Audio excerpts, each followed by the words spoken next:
Hey everyone, in this video, I'll show you how to fix Roblox not sending two-step verification code. Let's get started. First, open your email inbox and check if the verification code is already there. Sometimes the email arrives late, so refresh your inbox and wait for at least 1 to 2 minutes. Now, check your spam or junk folder because the code may land there instead of your main inbox.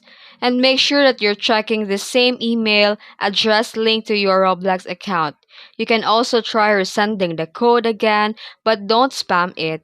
Wait for 30 seconds before trying again.